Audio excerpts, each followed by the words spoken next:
ಎಲ್ರಿಗೂ ನಮಸ್ಕಾರ. ನಮ್ಮ ಬೃಂದಾವನ ಗಾರ್ಡನ್ ಚಾನೆಲ್ಗೆ ಸ್ವಾಗತ. ನಾವು ಪಪ್ಪಾಯ ಹಾರ್ವೆಸ್ಟ್ ಮಾಡ್ತಾಯಿದ್ದೀವಿ ನಮ್ಮ ಗಾರ್ಡನಲ್ಲಿ. ನೋಡಿ, ತುಂಬ ಬಿಟ್ಟಿದೆ, ಅಲ್ಲಿಂದ ಕೆಳಗಿಂದ ಮೇಲವರೆಗೂ. ಅದರಲ್ಲಿ 4 ಕಾಯಿ ಹಣ್ಣಾಗಿದೆ, ಹಾರ್ವೆಸ್ಟ್ ಮಾಡ್ಕೊತಾ ಇದ್ದೀನಿ. ಇದು ಸಸಿ ತಂದು ಹಾಕಿರೋದಲ್ಲ, ಅದು ತಿಂದು ಹಾಕಿದ್ವಿ ಹಣ್ಣು, ಅದೇ ಹುಟ್ಟಿದೆ.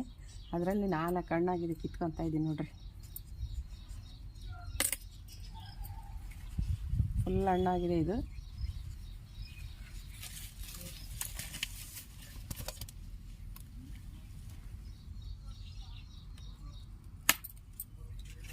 ನೋಡಿದ್ದು ಎಷ್ಟು ದೊಡ್ಡದಿದೆ.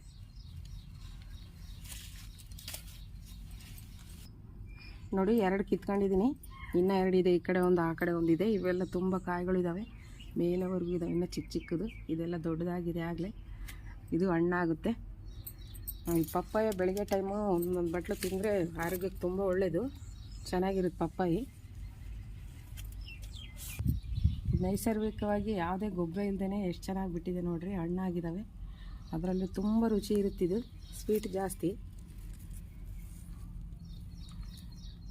ಇದು ಯಾವ ತಳಿ ಅಂತ ಗೊತ್ತಿಲ್ಲ, ನಿಮಗೇನಾದರೂ ಗೊತ್ತಿದ್ದರೆ ಕಾಮೆಂಟಲ್ಲಿ ತಿಳಿಸಿ. ಕೆಳಗೆ ಇದೆ, ಕುತ್ಕೊಂಡು ಕೀಳ್ಬೋದು ಇದನ್ನು. ಗಿಡ ಚಿಕ್ಕ ಗಿಡ ನೋಡಿ, ಮನೆಯಲ್ಲೇ ಬೆಳೆದಿರೋದು ಹಣ್ಣು. ಮಾರ್ಕೆಟಲ್ಲಿ ತಂದರೆ ಅದಕ್ಕೆಲ್ಲ ಮೆಡಿಷನ್ ಹಾಕಿರ್ತಾರೆ, ಚಿಕ್ಕ ಆಗಿರುತ್ತೆ. ಸ್ಮೆಲ್ಲು ಚೆನ್ನಾಗೂ ಇರೋಲ್ಲ ಅದು.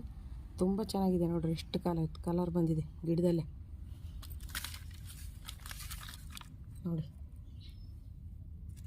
ನೋಡಿ, ನಮ್ಮ ಗಾರ್ಡನ್ನಲ್ಲಿ ಇನ್ನೂ 5-6 ಗಿಡ ಇದ್ದಾವೆ. ಇದು ಒಂದು ಗಿಡ, ಇದು ಇವಾಗ ಕಿತ್ತವಲ್ಲ ಅದೇ ಥರ ಗಿಡ. ಇದು ಚಿಕ್ಕವಿದ್ದಾವೆ, ಇನ್ನೂ ಕಿತ್ತಿಲ್ಲ.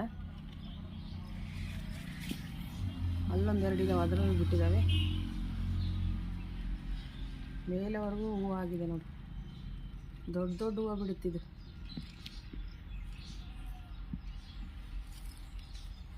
ನೋಡಿ, ಇದೊಂಥರ ಹಣ್ಣು, ಇದು ತುಂಬ ಉದ್ದ ಬಿಡುತ್ತೆ, ಭಾಳ ಸ್ವೀಟ್ ಇರುತ್ತೆ. ಆಗಲೇ ಒಂದು 2 ಸರಿ ಕಿತ್ಕೊಂಡಿದ್ದೀವಿ. ಅಲ್ಲೊಂದು ಗಿಡ ಇದೆ, ಇಲ್ಲೊಂದು ಗಿಡ ಇದೆ, 2 ಗಿಡ ಇದೆ, ಅದು 2 ಗಿಡ ಇದೆ, 4 ಗಿಡ ಇದ್ದಾವೆ.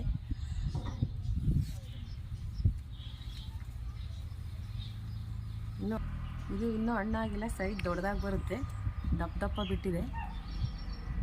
ನೋಡಿ, ಇದು ಬರೇ ಹೂ ಬಿಡ್ತಾ ಇದೆ, ಗೊಂಚು ಉದ್ದುದ್ದ ಬಿಡ್ತಾ ಇದೆ. ಇದು ಏನು ಹಣ್ಣು ಬಿಡ್ತಾನೆ ಇಲ್ಲ.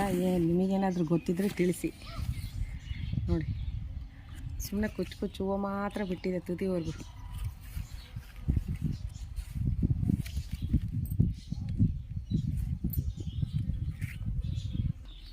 ನೋಡೋಕ್ಕೆ ಎಷ್ಟು ಚೆನ್ನಾಗಿದೆ, ಹಣ್ಣೇ ಬಿಟ್ಟಿಲ್ಲ ಇದು.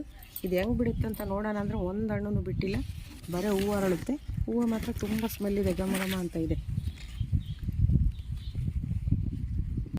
ನೋಡಿ, ಇವು 2 ಇನ್ನೂ ಚಿಕ್ಕ ಗಿಡ, ದೊಡ್ಡವಾದ್ಮೇಲೆ ಹಣ್ಣು ಬಿಡುತ್ತೆ. ಇನ್ನೂ ಹೂವು ಆಗಿದೆ ಒಂದಿದು, ಅದು ಒಂದು ಹೂವು ಆಗಿದೆ, ಇನ್ನು ಕಾಯಿ ಬಿಟ್ಟಿಲ್ಲ. ನೋಡಿ, ನಮ್ಮ ಗಾರ್ಡನಲ್ಲಿ ಎಷ್ಟೊಂದು ಪಪ್ಪಾಯ ಗಿಡಗಳಿದ್ದಾವೆ. ಅವು ನಾವು ನರ್ಸರಿಯಿಂದ ಒಂದೂ ತಂದಾಕಿಲ್ಲ, ತಿಂದು ಹಣ್ಣು ಬಿಸಾಕಿರೋದ್ರಿಂದ ಹುಟ್ಟಿರೋದು.